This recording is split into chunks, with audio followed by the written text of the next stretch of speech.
এই মুহূর্তে আপনাদেরকে জানিয়ে রাখি যে আজ সকাল 7টা থেকে শুরু হয়েছে ত্রিপুরায় পাহাড়ে এডিসি নির্বাচনের ভোটদান প্রক্রিয়া। এই মুহূর্তে আমাদের সংবাদ প্রতিনিধি দক্ষিণ ত্রিপুরা থেকে যে সংবাদটি আমাদের কাছে পাঠিয়েছেন সেটা হচ্ছে 26 নং বীরচন্ড কলসি এডিসি নির্বাচন প্রক্রিয়া চলছে সুষ্ঠুভাবে। এখনও পর্যন্ত কোনো প্রকার অপ্রীতিকর ঘটনার খবর নেই। যতটুকু আমরা জানতে পারছি সকলে স্বতঃস্ফূর্তভাবে ভোটদান করছে এবং জয়ের ব্যাপারে সবকটি রাজনৈতিক দল আশাবাদী বলে জানা যাচ্ছে। এবং ভোটদান নিয়ে সংবাদ মাধ্যমের সামনে জানিয়েছেন ত্রিপুরার প্রাক্তন মন্ত্রী মনিন্দর রিয়াং এবং ত্রিপুরার প্রাক্তন ডেপুটি স্পিকার গৌরী শঙ্কর রিয়াং। এই মুহূর্তে যে চিত্রটি আপনারা দেখতে পাচ্ছেন সেটা হচ্ছে দক্ষিণ ত্রিপুরার বীরচন্ড কলসি এডিসি নির্বাচনের যে প্রক্রিয়াটি চলছে সেটি আপনারা সরাসরি দেখছেন ত্রিপুরার দক্ষিণ ত্রিপুরা থেকে। এবং আজ সকাল থেকে কিন্তু সেখানে চলছে ভোটদান প্রক্রিয়া। কি বলছেন প্রাক্তন মন্ত্রী মনিন্দর রিয়াং এবং প্রাক্তন ডেপুটি স্পিকার গৌরী শঙ্কর রিয়াং, শুনে নেওয়া যাক তাদের বক্তব্য। সরাসরি আপনারা দেখছেন টিভি 100 বাংলায় সকাল থেকে দিনভর কভারেজ আমরা দেখাচ্ছি আপনাদেরকে। নির্বাচনে ভোটদান করলেন, কি কি কি জানাবেন? হ্যাঁ, কি বলবেন এ নিয়ে? বলার কি আছে? ইলেকশন তো ইলেকশন। আমরা ত্রিপুরা মতো জিতবো এখানে অন্তত। মানে সকালে তো স্বতঃস্ফূর্তভাবে ভোট দিচ্ছে হ্যাঁ নাকি? হ্যাঁ, এখানে কোনো ঝামেলা নাই, কোনো গোলমাল নাই এবং সব ভাইচারাভাবেই ভোট দিয়েছেন। তো খুব শান্তিপূর্ণ এবং অ্যারেঞ্জমেন্টও ভালো। পুলিশ প্রশাসনও খুব সুন্দরভাবে আমাদেরকে গাইড করছে। ধন্যবাদ।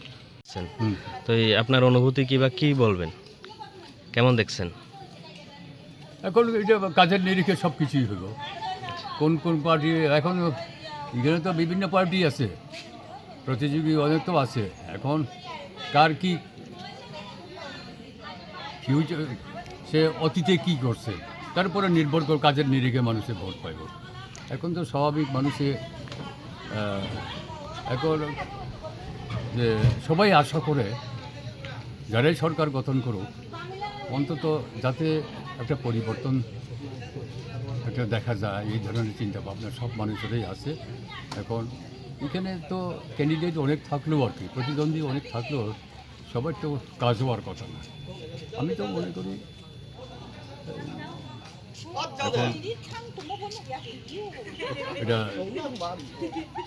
সবার অভিজ্ঞতাই আছে, নতুন করে আমার বলার কোনো কিছু নেই। আজকের দিনে ভোট কি শান্তিপূর্ণভাবে হচ্ছে না কোনো প্রকার অপ্রীতিকর ঘটনা ঘটছে? না, আমার তরফ থেকে এরকমভাবে কোনো কিছু না, কারণ অন্য কোনো জায়গায় এমন কিছু ঘটেছে এই ধরনের খবরও এখনও অবধি ইয়ে করে করা হয় নাই। আমি তো আশা করবো অন্তত, আমি প্রাক্তন মন্ত্রী হিসেবে আর আমি সবার কাছে অনুরোধ করবো যাতে শান্তি সম্প্রীতির মাধ্যমে দিয়ে যেখানে জাতি বিদেশি বিভিন্ন ধরনের জাতি বিজাতি সেরকম ধরনের এরকম সাম্প্রদায়িক কোনো কিছু কথা না বলে যাতে শান্তি সম্প্রীতির মধ্যে যাতে।